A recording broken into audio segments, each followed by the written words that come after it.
And welcome back into our Orange and Blue Signing Day special. We just saw the 30,000 feet above macro view of this recruiting class here on early signing day. He's fresh off of the recruiting trail now. We are happy to be joined by Kelly Poppinga, outside linebackers coach, special teams coach for the Cavaliers. And Kelly, this is such an interesting year, a unique year, that you get these guys signing early as they are, but obviously the needs remain the same. And for this defense, so much of it was predicated on getting the guys that fit your prototype. And for your case specifically, I know you coach the outside linebackers. We've seen the Charles Snowdens of the world, the long, rangy, athletic guys. It looks like you've gotten a few more of those to add to the list. Yeah, there's some guys that we have coming in that, I think fit that prototype that we've always had, that have helped us be successful in this defense. And yeah, really excited about the guys that we got signed, and obviously the guys that we have in the program. And so I think the combination of the guys that we have plus the guys that we're bringing in are, I think, just going to elevate this defense to the next level. Yeah, you look at the roster specs, and here's Noah Taylor, comes in 6 feet 4.5 inches,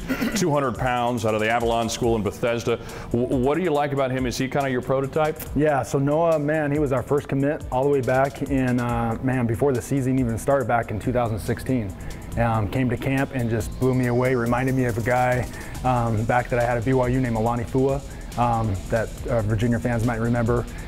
Played against him a couple times, but very long, rangy, and can do a million different things. He can cover a guy man-to-man, he can blitz off the edge, he can rush off the edge, he can really play inside backer if you wanted to. Very athletic, very versatile, and really I don't think he's like any guy that we have on our roster right now, which I think we will be able to do a lot of things with him, and I don't think he'll ever have to come off the field if we don't want him to. And so, people might have noticed this year how we got in some sub packages where maybe we had to take an outside backer off the field and put a DB in.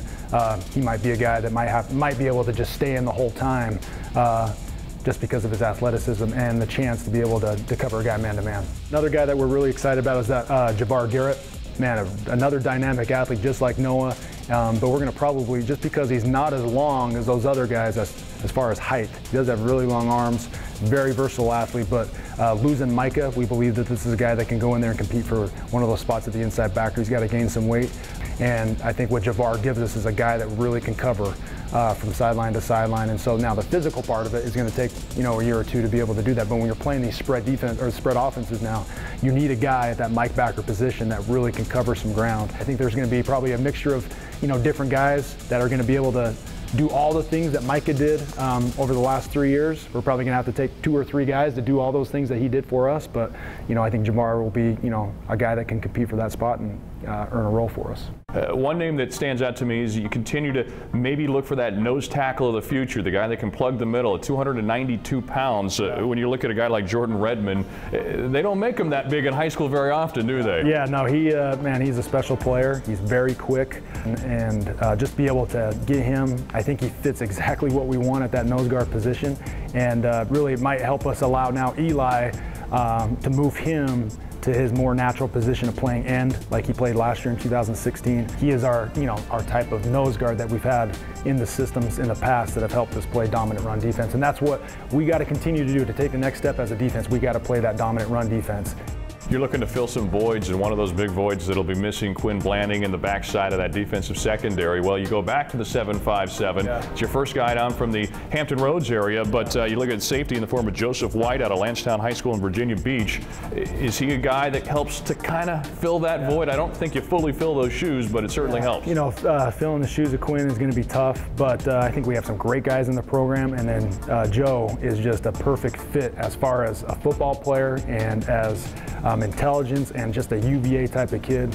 He is exactly what we're looking for in really every area, and we're really excited to get him along, and just a phenomenal athlete. If you turn on his film, just where he's making plays on the offensive side, on the defensive side as a returner, he's a pretty dynamic athlete. And I would say, this might make Quinn feel bad, probably a little better athlete than Quinn, but what made Quinn so special, just he's such a good football player and so instinctive, and has just such a great knack for the ball. So we'll see how he can develop into the type of player as Quinn has been the last 4 years here.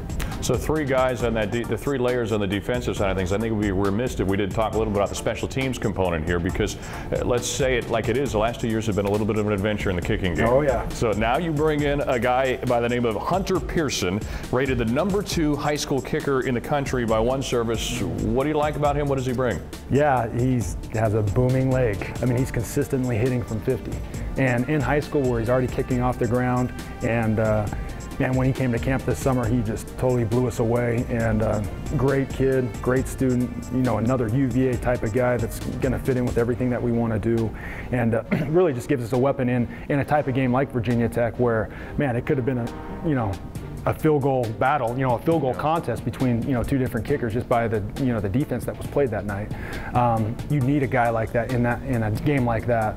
And I think Hunter is a guy that's going to help us take that step forward in the kicking game for sure. Every play, every point matters for Virginia football, certainly in the here and now. We are only getting warmed up, though. We talk defense, we talk special teams. Your buddy Garrett Tujay will be joining us here in short order. We'll be talking about the offense right after this.